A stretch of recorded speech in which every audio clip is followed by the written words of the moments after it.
Loomaarst taskus. Saadet lemmikloomade tervisest toetab Tiina Toometi kliinik.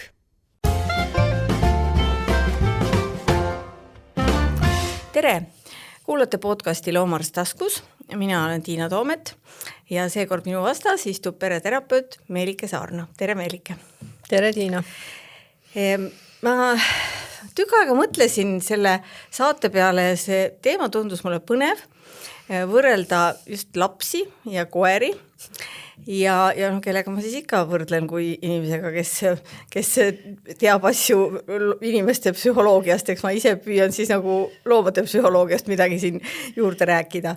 Ja hakatuseks mul tuli selline mõte või mälupilt minevikust, me oleme sinuga üheealised, et kooli minnes hästi kiiresti lapsed jagunesid headeks ja halbadeks. Ja enamasti olid pahad poisid ja head tüdrukud, aga mitte alati, aga siiski olid sellised, mina mäletan, meie olid pahad poisid, kellest nagu ei loodetudki, et nad kunagi väga headeks hakkavad. Nad olid sellised, koolis tunnis ei kuulanud ja ei õppinud hästi ja siis neid pandi nurka seisma ja saadeti uksest välja ja mõni visati koolist välja ja lõpuks ähvardati neid selle Sindi erikooliga tüdrukuid, kes olid ka mõned pahad, neid ähvardati kaagverega ja siis, kui nad sinna läksid, siis sinna nad ka jäid tavaliselt.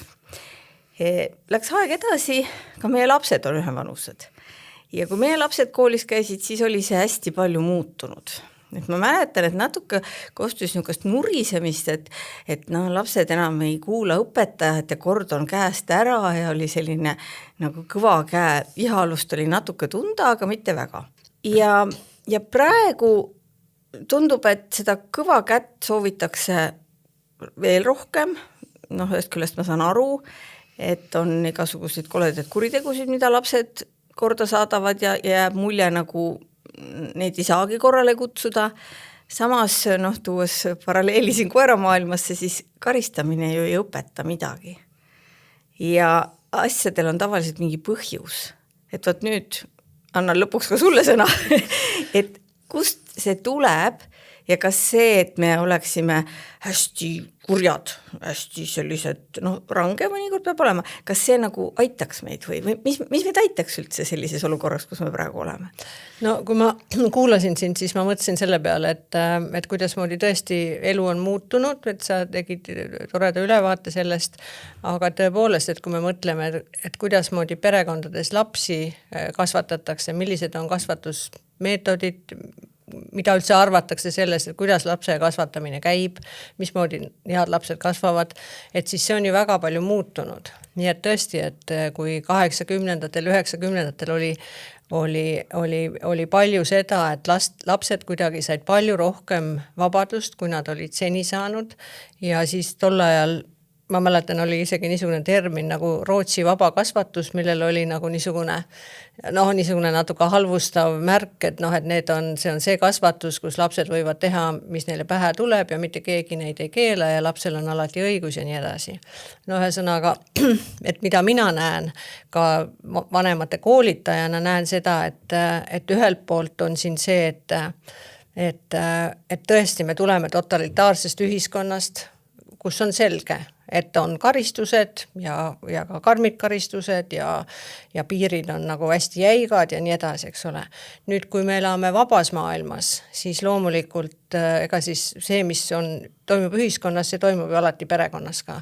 Nii et me oleme liikunud nagu seier on läinud ühest servast teise, eks ole, et alguses oli nagu hästi range, hästi hirmus laste jaoks põhimõtteliselt, eks ole, ja siis see seier läks teise serva, et kõik on lubatud, lapsed võivad teha, mis nad tahavad, just nagu ei peakski lastele piire panema ja nii edasi. Aga et õnneks ikkagi see natuke praegu on nagu seier sealt teisest servast on natuke tagasi tõmmanud, et ikkagi et kui ma mõtlen näiteks nendele vanematele, keda mina olen koolitanud, et ma olen tõesti koolitanud ka juba peaaegu 20 aastat vanemaid, eks ole.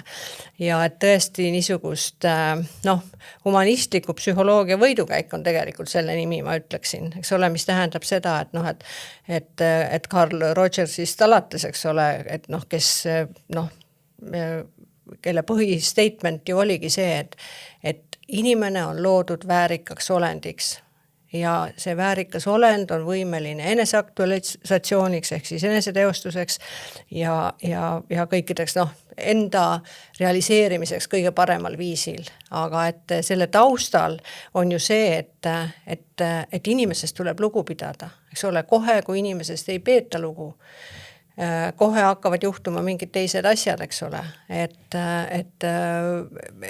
ja kui mõelda nagu vanemate peale tagasi minna, siis mina näen ikkagi seda, et vanemad on hästi palju rohkem haritud, nad on palju lugenud, meil on palju kirjandust, mida meil on ka muidugi kirjandust on selles mõttes nagu, et on nii palju isegi, et vanemad satuvad segadusse. Võid sattuda mingi väga vale asja otsa, eks ole ju.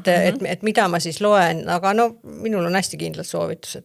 Nii et niisugust et palju ikkagi on tulnud nagu niisugust normaalsust, kus armastus ja piirid on nagu tasakaalustatud ja muidugi, ega siis meil on ju olemas ka palju uuringuid selle kohta, et kuidas moodi mõjutab lapsi üks või teine kasvatusviis, aga loomulikult kõige rohkem on tegelikult mõjutanud vaadet inimese peale, sealhulgas lapse peale see, et neuroteadus on teinud niisuguse hüppe, eks ole, et vanasti ju me ei teadnud seda, et mis toimub näiteks lapse ajus, keda kogu aeg riieldakse, keda kogu aeg karistatakse, kes tunneb ennast kogu aeg ebaturvaliselt tänu sellele, eks ole, siis vanasti see oli, see on olnud sajandeid ju, et lapsi on karistatud ja kasvatatud küllalt rangelt, eks ole.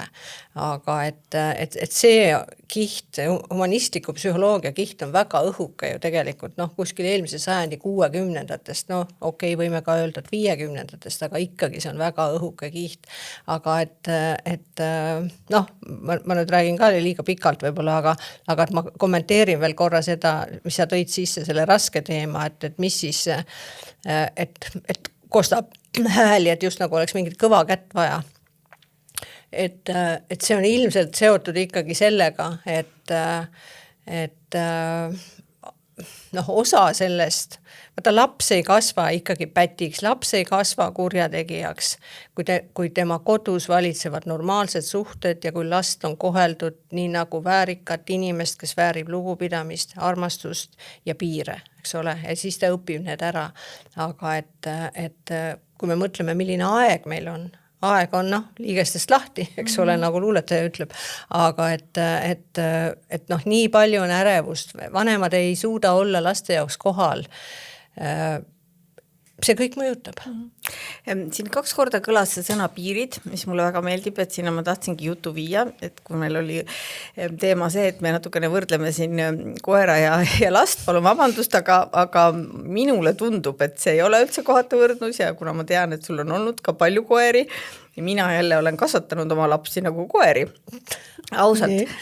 Mina otsustasin, et tuleb kasvatada niimoodi, et kõik, mis ei ole eluohtlik ja inetu on lubatud. Ehk siis inetu on see, et sa ei tohi naabritädile loll öelda. Ja kui sa ronid kuskile siukse kohta, kus sa võid alla kukkuda, et siis, aga miks ma peaks ta keelama, et ära tee riideid mustaks? Pane talle siis sellised riided selga, mida võib mustaks teha. Et mida vähem sa keelad, siis on sul ju vähem keelde, mida järgida. Ja see ongi ju see piiride seadmine, et sa tead, et seda ma ei luba. Aga kõik muu, mis sa siis ikka, ei taha praegu süüa, ära söö, sööd siis pärast, aga ma sulle serveerima ei hakka.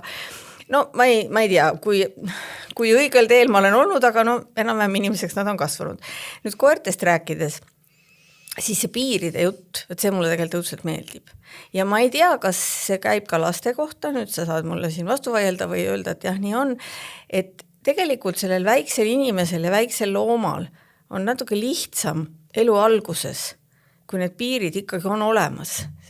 Mulle vahel tundub, et me paneme neile liiga suure vastutuse.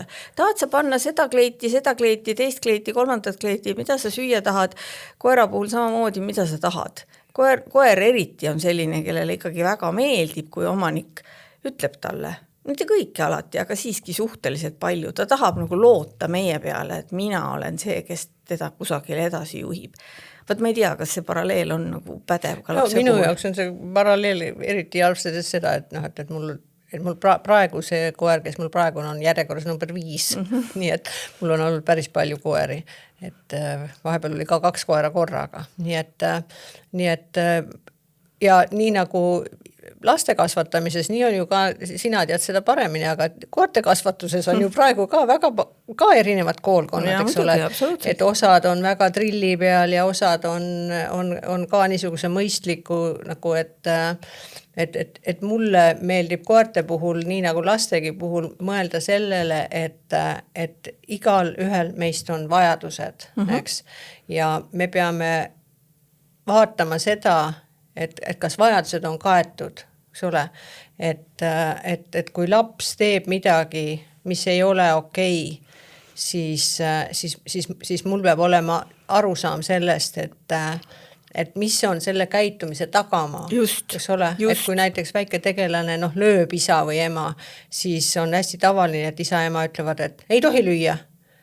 No ei tohi lüüa, no aga ta tuleb lööb jälle, eks ole, mis tähendab seda, et eriti natuke isegi koomiline on see, et teinekord vanemad ütlevad selle kohta, ausõna, meil on täitsa vägivalla perekond.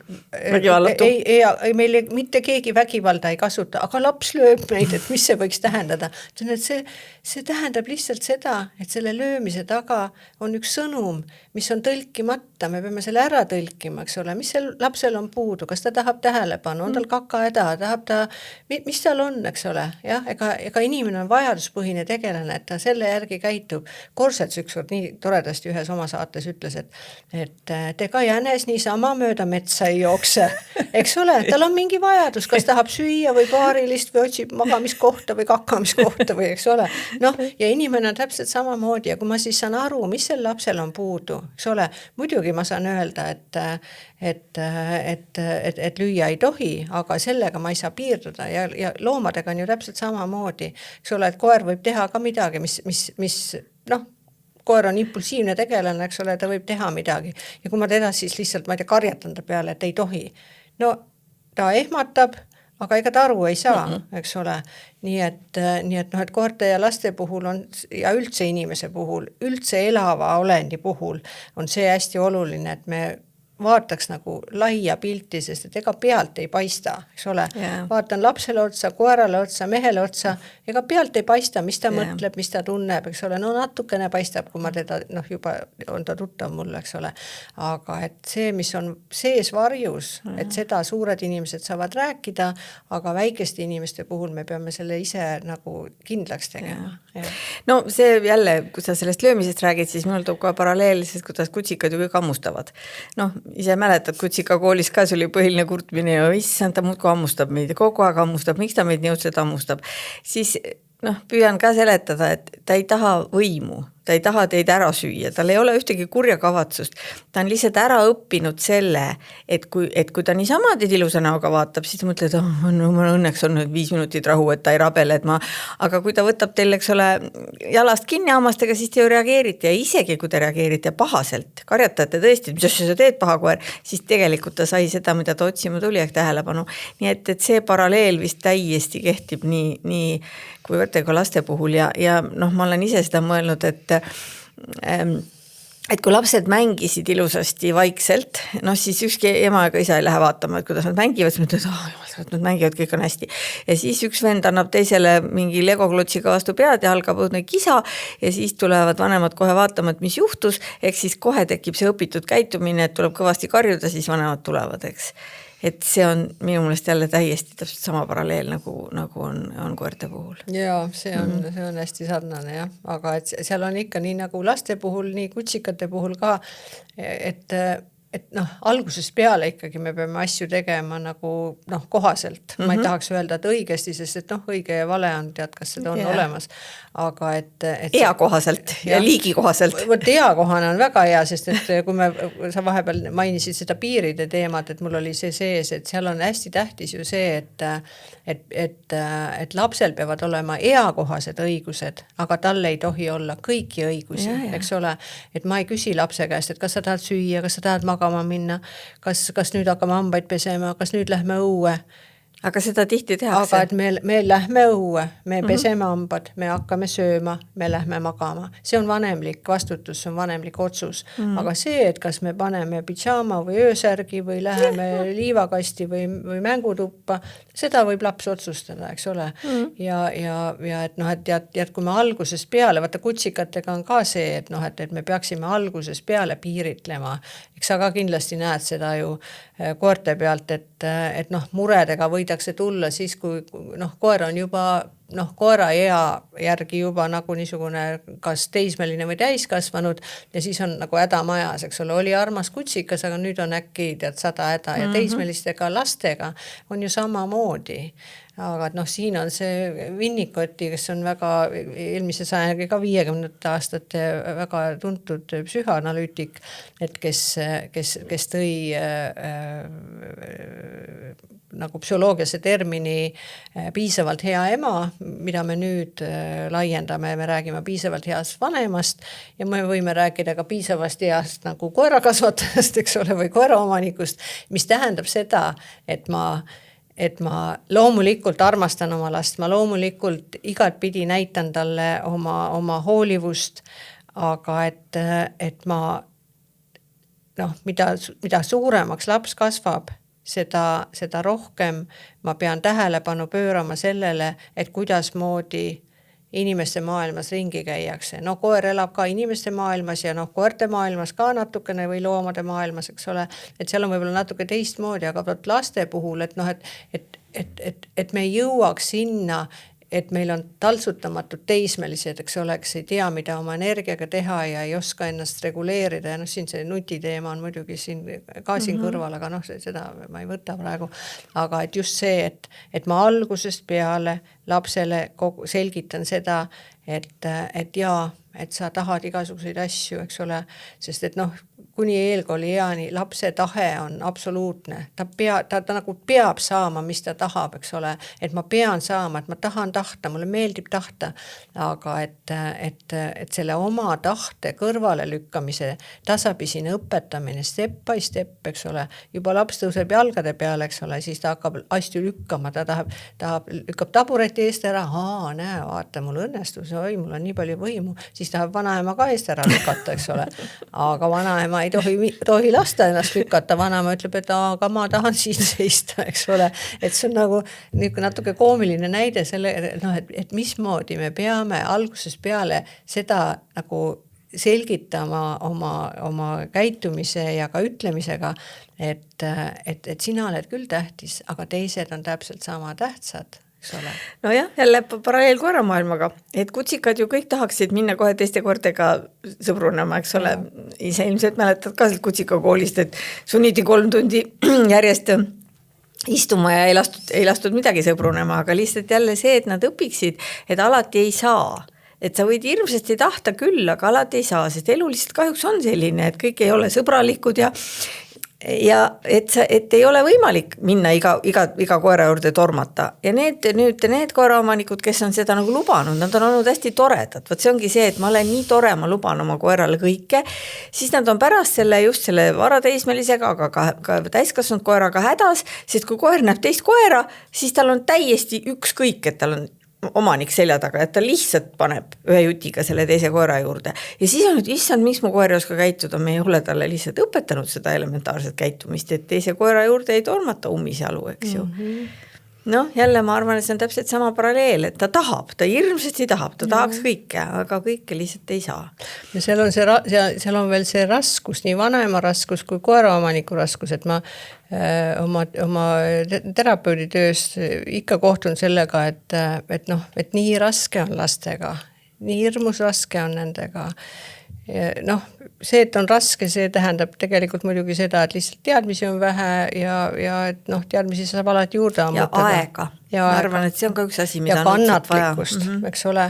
Vaat see kannatlikkuse tasand, et vaat siin on see, et kui vanemad ise ei suuda olla täiskasvanu tasandil, me tihti nõuame lastelt ju asju, millega me tead, ole rahulik, ole kannatlik, oota, nii ära võtta seda, nii noh, ära mine närvi ja siis, mis me ise teeme kõiki neid samu asju, aga et noh, siis ei ole lapsel ju lootustki, kui ta näeb, et vanemad ka ei tule sellega toime. Aga et selle raskuse juures mul tuli meelde see, et vaata, et kui me näiteks läheme, ma olen ka selle viimase koeraga nüüd ka värskelt just käisin sellel sotsiaalse jalutamise kursusel, mis oli väga tore ja seal ma sain palju paremini nagu aru selles, et okei, mul võib olla keeruline, aga tegelikult koeral on ka raske. Ja muidugi. Et ma ei olnud, võt laste puhul ma olin seda mõelnud, aga võt koerta puhul ma ei olnud seda üldse mõelnud. Et noh, et see, et ta nii hirmsasti tahab minna või et ta augub või et ta tirib või et tegelikult tal on probleem. Nii nagu, aga et noh, et lapsele ma lähen appi või et noh, praegu ka, et noh, lapsele lähen appi, eks, aga et ma ei olnud niisuguses võtmes et noh, et mul tekkis tunne, et issa ma lähen jalutama ja see on nii raske, eks, kellel on palun raske, mina ju vastutan oma koera eest, eks ole, ja mina pean kergendama koera elu selle kaudu, et ma õpetan teda, et ma püüan teda talitseda, et ma püüan õpetada seda, et ta oma impulsiivsust tasapisi õpib nagu reguleerima ise, eks ole, ja ma näen kusjuures juba, et ta juba nendes kohtades, kus ta on harjunud käima, ja et seal on mingi tige koer seal aia taga, kes alati lõugab, eks ole, ta juba võtab teisele poole tee äärde, sest ma olen alati talle öelnud, et nüüd lähme siit poolt, eks ole, ja tal ei ole enam raske. Vaata lastega on tegelikult seesama, et lapsed vajavad nii palju toetust meilt, aga et mitte seda, et noh, et käske ja keelde, et ära tee ja ta. Jõuan jälle nüüd sinna, et üks võimalus oleks olnud ju läksid oma koerakesega sinna trenni ja ta muudku tirib ja siis augub ja siis muudku rebid rihmast ja siis annab talle võib-olla mõne vopsuga, lõpeta ära, mis sa teed ja no nii nagu on tehtud aegade algusest, aastasadu, eks ole ju. Keda see aitab? See ei õpeta ju mitte midagi. See ei õpeta mitte midagi, see tegelikult rikub ära ainult koera ja omaniku suhte, täpselt samamoodi nagu kui see, et inimene karistab oma last, üldse süüvimata, mis juhtus, üldse arutamata temaga teemat, siis tegelikult ainuke asi, mis ta saab halva suhte enda ja oma lapse vahel on ju. Jaa, absoluutselt jah, et see on hästi, kahjuks on ikkagi, vaata, siin on natukene niisugune kahepalgeline see olukord meil selles mõttes, et ma vaatasin üle selle Praxise 2018 uuringu, ja et see võib tunduda täitsa hämmastav see number, et ma võin 2% eksida, aga 42% inimestest vastanutest selle uuringu põhjal ütlesid, et üldiselt on täitsa okei ikkagi last karistada, sellepärast, et noh, et teinekord ikkagi on vajadus, et kui on vajadus, siis võib karistada. Aga kas see oli nagu formuleeritud, sest võib-olla ta mõtles karistuseks seda, et ta ei saa, ma ei tea, nutitelefonis olla nädal aega või oli see füüsilist karistus? Ei, seal oli selge, et seal oli ikkagi seal oli löömine, tutistamine, mis see kolmas asi oli, mingi lükkamine või mingi, noh ikkagi niisugused täitsa füüsilised asjad olid need. Aga noh niimoodi, et tutistada ja lüüa, ikkagi väga, väga suur protsent inimesi arvab, et on olemas olukorrad, kus see on okei. Aga et samal ajal, kui küsiti, et noh, et kas, et kui näiteks noh, täiskasvanud inimesed omavahel lähevad väga kõvasse konflikti, et kas siis ka nagu on okei, noh, see on muidugi, noh, ma teen nalja, eks ole, et kas siis sa oma meest näiteks lähed tutistama, kui mis ka kujutan ette, et Tiina, et sa tutistad, eks ole, jah, paha meest. Ja täiskasvanute puhul inimesed vastasid, et ei, see ei ole okei. Sellest need on ju võrdsed. No, eks ole, sa lähed nagu väiksemale kallale, sellepärast, et sul argumente ei jätku. Päris tõesti väga silmakirjalik. See on väga silmakirjalik ja see on tegelikult, no mis see tegelikult on? See on vanemlik pankrot lihtsalt. Ma ei oska mitte midagi teha. Ma mäletan, psühholoogide seas käibis üks nali, üks lugu, kui võeti vastu Eestis ju keelati laste kehaline karistamine 2016 ja selle ümber oli tohutu mäsu, eks ole.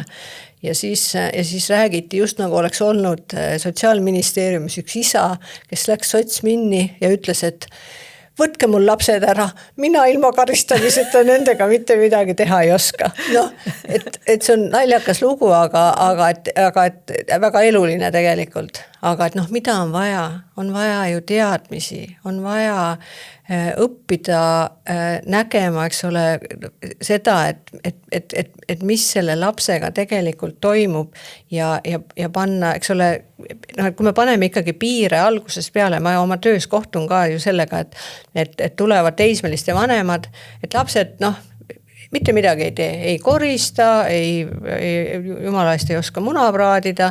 Ja mis siis selgub, et ema, isa on tegelikult kogu aeg teinud kõik ära. Muidugi, aga miks peaksid siis? Et noh, palju lihtsam on ju, et ma teen siis ära selle asja ja selle asemel, et naakuda hommikust õhtuni, eks ole. Mina olin selline laps, kelles kõiki ära tehti. Pole hullu midagi, hakkad tegema, kui enam ei tehta sinu eest. No jah, seda küll jah, aga et minu ettepanek ikkagi on, et on mugavam kui algusest peale, eks ole, et noh, et kuule ka 2-aastane juba, ma ei tea, viib oma mähku prügikasti või viib kommipaberi sinna, kus see koht on või mis iganes, eks ole, saab lapsele õpetada igasuguseid asju, et noh, et perekond on ju meeskond, et me peame ikkagi algusest peale kõiki asju õpetama lapsele, mida ma ise pean tähtsaks ja eks koerte puhul on ju samamoodi.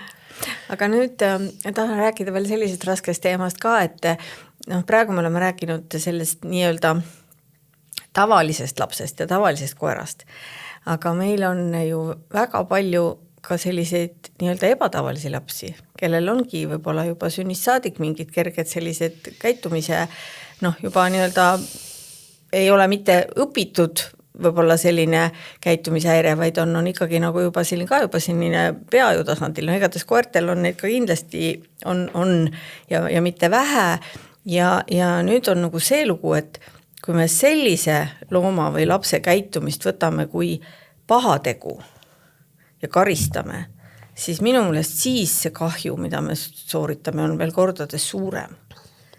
Vähemalt koera puhul ma olen sellest küll niimoodi aru saanud. Et koer on nagu hästi andestav olevus, et kui sa inimene karistab ta teadmatusest, no ma ei tea, võttis varastas lihatüki laua pealt, ega koer tegelikult ei mäleta, et ta 5 minutit tagasi lihatüki varastas, omanik tuleb tuppa, karistab teda, kui on selline terve närvisüsteemiga koer ja see ei ole korduv asi, siis ta unustab ära.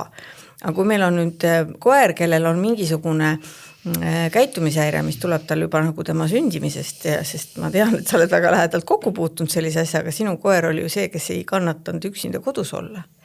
Ja vanasti juhtus seda väga palju. Inimene tuli koju, vaatas, koer on kodus, nii-öelda märatsenud, kas on siis põrandale oma hädasid teinud, kas on diivani ära närinud, ulgunud, eks ole, terve päev otsa. Ja siis interpreteeriti seda nagu mingisugust paha koer, paha käitumine ja siis need loomad said karistada, mis tähendas, et see oli ikka väga õudne, mis nende psüühikaga siis toimus. Et ma arvan, et lastega on ju ka, et vahel on selline, et see ema või isa võib püüda teha kõik väga õigesti, aga see laps ikkagi käitub tema jaoks täiesti imelikult ja ettearvamatult, eks ole ju? Ja, no meil on vaja teada, ega vanemal on alati vaja teada seda, seda on imelik öelda, aga vanem peab ju tundma oma last, eks ole, et ma tean, et ta on sellise temperamendiga, tal on selline kuju, ta iseloomales kujuneb, eks ole, eelkoolieas, et nii siis, ja tal on eakohased võimed, eks ole, et me ei saa 3-aastaselt nõuda seda, et ta tuleks oma tunnetega toime ja ei nutaks suure häälega, kui ma ei tea, pall on kadunud.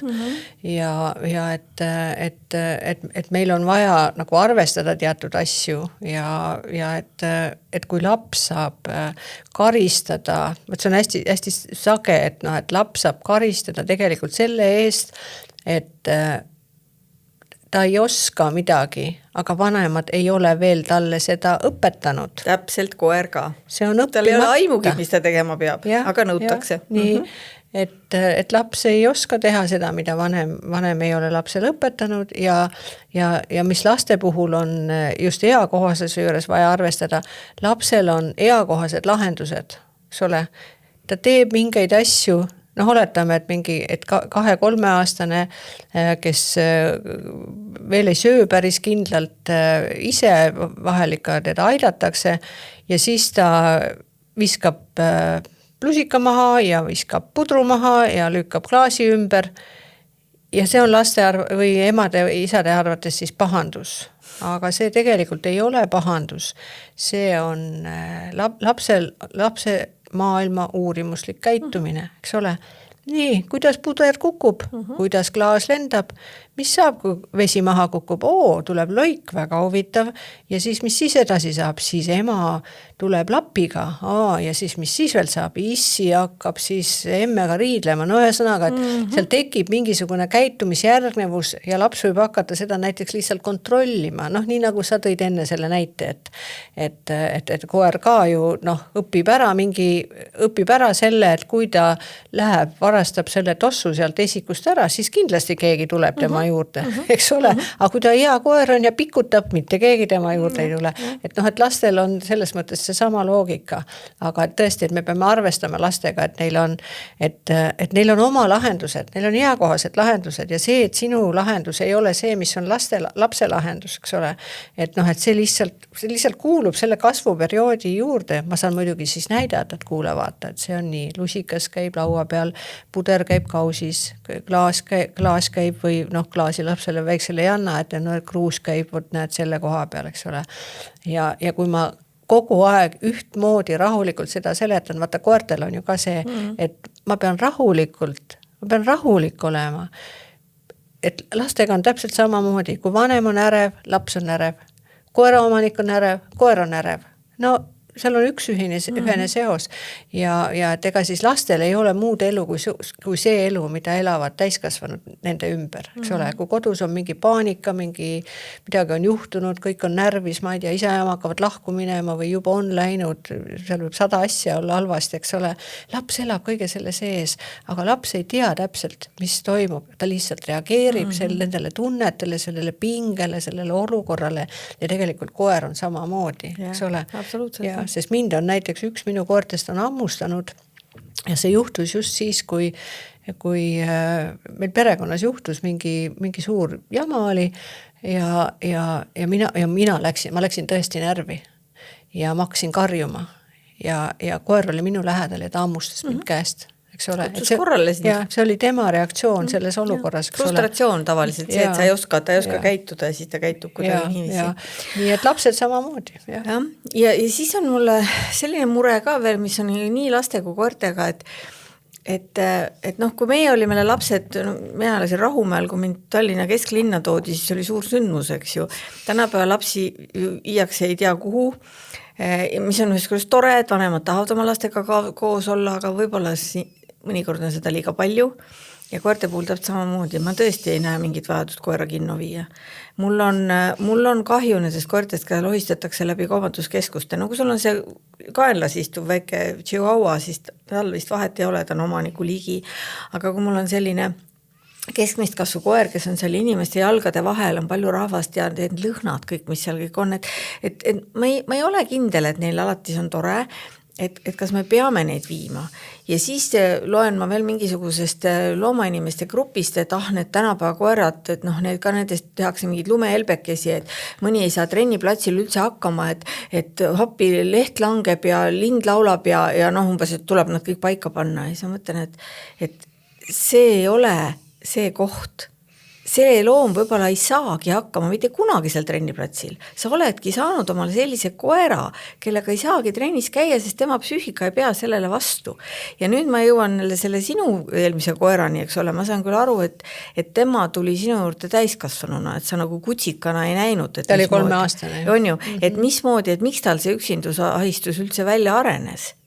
Ega ma seda muidugi ei teagi. Sa ei teagi, eks ole, aga sina said koera, nüüd räägi natuke, sest see on tegelikult nii õpetlik lugu, kuidas sina tegelikult tegid oma elu täiesti ringi, aga ka nii, et sa sai oma elu elada, aga lihtsalt see lahendus on minu meelest nüüd see geniaalne, nii et palun jaga. Ma kindlasti jagan seda, aga ma tahan kommenteerida seda kaubanduskeskuse lugu enne, sellepärast, et lastega on täpselt sama lugu, et väike laps kaubanduskeskuses, et sa kirjeldasid, et kuidas koeral on see, et tal on kõik lõhnad ja võõrad inimesed on seal jalgade vahel, see on koera jaoks nagu õudus, eks ole.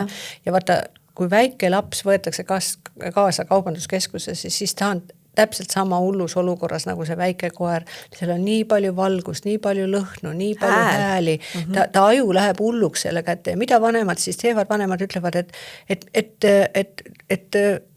miks sa karjud, ole rahulik, eks ole, noh, aga lapse aju lihtsalt plahvatab sellepärast, et tal on liiga palju sisendit ja miks siis laps näiteks fikseerub, vanemad tihti ei saa sellest aru, et miks laps näiteks siis fikseerub mingisuguse, noh, tahan seda punast autot ülemiselt riiulilt, eks ole, ja siis ja lihtsalt, noh, kisa on nii suur, et terve kaubanduskeskus kajab. Laps lihtsalt püüab ennast päästa sellega, ta fikseerub ühele asjale, ta keskendub, fokusseerub ühele asjale, et ta aju ei annaks alla, nii öeldakse, või koertega on samamoodi. Nii et ei maksa. Nii, aga et siis see minu lugu oli selline, et tõesti, et ma 3-aastane hästi armas koer, vene jahispanjal ja minul oli enne teda olnud mitu koera ja mina nagu suhtusin temasse täpselt samuti, et ahaa, et tuleb koer ja üks pere lihtsalt oli hädas ja tahtis koera ära anda ja mina olin valmis võtma. Ja ma olin harjunud niimoodi, et noh, et päeval kõik pere on ju tööl, eks ole, ja koer jääb üksi koju või jääb üksi aeda ja tuleme koju, kui kõik on korras, koer on rõõmus ja meie ka ja midagi hullu pole. Ja siis, aga sel ajal jah, lapsed olid juba kodust väljas, nii et ma olin üksi, elasin sel ajal ja ma ei uskunud üldse oma silmi ega kõrvu ega mitte midagi, et ma tulin koju ja kodus oli toimunud niimoodi, et no kõik, mis oli võimalik, oli ära näritud, eks ole, uksed kraabitud, korvid näritud, no mööblit õnneks ta ei närinud, aga noh, ühesõnaga ta oli ikkagi väga palju seal ennast rahustanud sellega, et noh, et ta lihtsalt näris ja kõige naljakam asi, mis ta tegi, et ta oli hüppanud printeri peale ja printer printis siis tänu sellele ka natuke aega seal, nii et maas oli palju pabereid. Võib-olla talle siis tundus, et keegi on kodus, keegi printib seal. See oli niisugune hääl, see oli printimise hääl. Keegi on kodus, vaene koeris. Ja mul oli väga suur nagu see ehmatus ja ma käisin ju ka sinu juures ja teiste spetsialistide. No tol ajal meil vist üldse veel seda nagu sellist psühhoteraapiat ravimitega vist väga ei olnud või? No ikka ma mäletan, ma ei tea, kas sina, aga keegi mulle soovitas ka, et on olemas koerte nagu niisugust rahustid või kaelarihmad. Ma arvan ikkagi liiga lahjad tol hetkel sinu koerale. Kaelarihmad ja siis ma naersin, et miks me võime inimestele ka kaelarihmad panna, need rahustavad. Ei, ma arvan, et sinu koer oleks vajanud ikka täitsa psühhotroopseid ravimeid, mida me tol ajal vist ei julgenud veel kasutada. Aga siis ma avastasin, et noh, ikka oli vaja vahel, ma ei tea, sõita maale või sinna tänna ja ma avastasin, et kui koer on autos, see on jumala rahulik. Nagu autosse saab, heidab pikali, peaaegu kohe jääb magama, mitte midagi ei, mul see njuufasekus oli mul niisugune, et see lihtsalt ronis mulle sülle, kujutad ette, njuufa tuleb sulle sülle nagu sel ajal, kui sa sõidad, eks ole. Väga ohtlik olukord. Tema oli kõige armsam, kõige rahulikum koer oli ta siis, kui ta sõitis autos ja muidugi ka siis, kui ma jõudsin koju, eks. Nii et noh, üks hull asi näiteks, mis ta tegi, oli, ma tulin ükskord koju ja vaatasin, et issand, et terrassi uks on lahti, et kas keegi on koju tulnud või. Ta oli hüppanud nii kaua terrassi ukse selle käepideme peale, kuni see avanes, nii et maja oli mul lahti, ma ei tea, mingi pool päeva. Aga seda aiast ära ei põgenenud? Aga aiast ta õnneks ära ei põgenenud, jah. Küll tõmbas ta, mul on garaaži all üks hästi suur riiul, ta lihtsalt hüppas millegi pärast selle riiuli peale nii kaua, kuni see riiul kukkus kogu täiega ümber. Noh, need lihtsalt näited, et see olukord oli tõesti väga tegelikult aiast ta poleks ka üksi olnud, et see ei olnud mitte nii, et ainult siseruum oli tema jaoks nagu hirmus või? Ta aias hakkas ulguma, siis oli nagu naabritele paha, Ta eriti ei kaevanud, natukene kaevas ka, aga see kaevamine ei olnud tal eriti, aga ma ei kuna ta oli nii ärev, siis ma ausalt öeldes ei julgenud, ma poes käisin ära, aga ma ei julgenud teda jätta ka niimoodi pooleks päevaks. Ja, aga siis ma vaatasin, et oi, et ta on autos rahulik ja siis hakkasin teda noh, lihtsalt proovi mõttes niimoodi või lihtsalt see juhtus kuidagi, elu kuidagi sättis nii, et jälle võtsin ta kaasa, mõtlesin, et ma ei taha tulla koju ja jälle kõik, sest et isegi mul on väike see majapidamisruum, mis on, ma ei tea, mingisugune võib-olla 7 ruutu, et ei ole ju väike, aga ta seal ka lihtsalt ta kraapis niimoodi neid uksi ja asju selle seinu ja kõik liistud näris ära. See oli tal ikka tegelikult, ütleme nii, et mitte ainult psüühiline, vaid et see ikka füüsiline piin. Ja, see oli täiesti piin talle. Ja ma tulin koju, ta oli nii armas, nii rahulik, eks ole, aga muidugi tunne tekkis niisuguse, et tead, mis sa teed niisugusega, tead, pane magama, eks ole. Tead, kui on nii hull olukord, siis paratamatult käib läbi see mõte. Ja mõnes mõttes see, kui ei ole lahendust, siis see on võib-olla isegi selle looma suhtes õigem, seepärast, et see ei ole mitte see, et sina ei jaksa koristada ja uusi liiste panna, aga see on see, et temal on igapäevaselt nii halb olla. Just. Aga sinu lahendus oli ju väga tore. Aga minu lahendus oli lõpuks väga tore, nii et alguses mul oli auto, mis oli sedaan niimoodi, et siis ta oli seal istme peal, lebas seal ja magas seal ja ükskord isegi tublid inimesed kutsusid politsei, sellepärast ma olin poodi läinud, koer oli autos, tublid inimesed märkasid, et koer on üksi autos, helistasid politseile, nii et oli 1 minut puudu sellest, et politsei lööb lihtsalt auto akna klaasi puruks, et saada koer kätte, aga koer oli, tal polnud mitte midagi seal viga, aga see selleks. Head inimesed märkavad. Head inimesed väga tubli, et nad märkavad, sest teinekord on tõesti, ongi palav ja selge. Aga et siis ma ostsin endale uue auto, millel oli see nii-öelda see pika tagumikuga auto, eks ole, ja tegin sinna talle siis nagu elamise. Nüüd mul oli põhimõtteliselt, ma sõitsin ringi koerakuudiga. Ma näersin ikka, et mul on Lexuse nimeline koerakuut. nii et ma sain nagu, ostsin niisuguse võre sinna nagu salongi ja selle pagastiku vahel. Nii, siis seal oli tal seal, kui oli külmemad ilmad, mul oli seal see vana lambanahatekk, mul oli seal joogikauss, mul oli seal ühesõnaga ja need meie selle koera ja minu kooselu viimased aastad nägid välja nii, et me läksime koos tööle ja me tulime koos töölt ära. Sellepärast, et töö juures mul on kinnine parkla, seal ükski tähelepanelik kodanik ei saa kaevata mu peale, sest ma ju vastutan selle olukorra eest ja ma ei jätnud ju koera kuskile palavasse. Kui oli palav ilm, siis ma ei saanud töö juures parkida, ma parkisin siis Tornimäe all seal keldriparklas, eks ole, kus on jahe. Nii. Ja kui oli väga külm talv, siis ma lihtsalt võtsin kodus inimesi vastu. Ma ei saanud tööle minna, sest et ma ei saanud koera jätta autosse, eks ole. Aga et niisuguse tavalise Eesti niisuguse keskmise temperatuuri juures on koeral vabalt seal taga elada, nii et ma panin ta sinna, tegin talle pai, ütlesin nii, ma lähen tööle, tema jättis pikali, jäi magama ja kuna mul on, selles mõttes on ju mul hea töö, eks ole, et mul on klientide vahel ju vahed, eks ole, ma korraldasin oma elu niimoodi, et ma hakkasin jätma 2 kliendi vahel pikemat vahet ja siis läksin 2 kliendi vahel siis parklasse, tegin ukse lahti, õnneks seal parklas on ka väike roheline plats, meil on seal selles mõttes nagu väga tore koht. Nii kutsu jooksis seal, tegi oma hädad ära, viskasin prügikasti, panin autosse tagasi, läksin, tegin oma tööd edasi ja niimoodi nägi meie elu välja siis viimased 10 aastat, 13 oli, kui ta jäi haigeks ja siis tõesti ei olnud muud varianti, kui ta magama, ta oli vähk üleni täis ja tal oli kopsu ja ühesõnaga ta oli 100 häda lõpuks ja pimedaks jäi. Aga et me elasime nagu väga ilusti niimoodi. 10 aastat? Et peaaegu 10 aastat ja. Nojah, see on ikka au ja kiitus omanikule. Sellepärast, et sina tegid talle sellise elu. Kui sa ei oleks sellist elu talle teinud, siis ma ei kujuta ette sellises närvipinges elada, vaevalt teda 10 aastat oleks elanud. Ja mõlemale, ega see ei ole ju, eks ole, tal on väga halb, aga ka sinul oleks ju kogu aeg õudselt halb, kui sa tead, et su koer kannatab, nii et selles mõttes see lahendus oli ikka nagu üliilus, et lihtsalt, mis ma seda näidet ka väga tahtsin tuua, et me ei saa panna neid tegema asju, mida me tahame, sellepärast, et meie tahame, sa oled minu koer, sa pead, ma tahan tuga varuka trennis käia ja koer võib-olla kardab üldse mehi, nii et ta ei lähe ligigi sellele varuka mehele.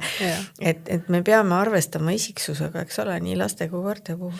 Ja lastega on ju tegelikult samamoodi, et ma ei tea, sellel poisil ei sobi ballett, eks ole, ta tahab jalgpalli minna, eks ole, või vastupidi. Ja et noh, et selle eripäraga või et nagu lastel on ju ka igasugused nagu vaimsed psüühilised eripärad, eks ole, et ATH lapsega sa ei saa samu nõudmisi esitada, kui nii-öelda see normlaps on väga kole sõna. Seda ei saagi vist enam kasutada sellise puhul. Tavaline laps. Aga jah, et niisuguse tavalise lapse puhul, et ma ei saa niisuguseid nõudmisi esitada, et ikkagi hästi individuaalne lähenemine ja muidugi ega siis, kui sellest koerast veel rääkida, siis tänu sellele, mismoodi, kui palju jama oli tegelikult sellega enne, kui ma selle välja mõtlesin ja sellega ära harjusin, eks ole, ma ju käisin temaga, ma ei tea, sõitsin Saaremaale ja ühesõnaga, sugulaste juures sai ju ta olla nagu jälle minu juures seal või on olemas hotellid, kus koerad on lubatud, eks ole, et see nagu ma läksin pikemale reisile, siis mul sõbranna tuli, elas minu juures vahepeal ja ühesõnaga, aga ta kasvas muidugi tänu sellele mul niimoodi südame külge kinni, et praegu nüüd on see juba möödunud, aga et see Viimsi loomakliinik, kus ta siis viimsele unele jäi, et see ikka kestis nagu väga kaua, et alati, kui ma sealt mööda sõitsin, mul läks silm närjaks, et mul oli ikkagi nii kahju sellest koerast ja ega siis elu lõpp on loomulik asi, aga et ta tõesti kasvas mul hästi südame külge kinni. Meelike, meil on ilmselt juttu oleks palju kauemaks, aga võib-olla siis jätame midagi tuleviku tarbeks. Et mul on hästi hea meel, et sa tulid ja ma natuke kujutasin seda jutuamist niimoodi ette, aga see oli veel palju huvitavam, kui ma ette kujutasin, nii et suur aitäh sulle. Ja aitäh, et sa kutsusid.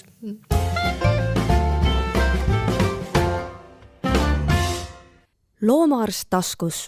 Saadet lemmikloomade tervisest toetab Tiina Toometi kliinik.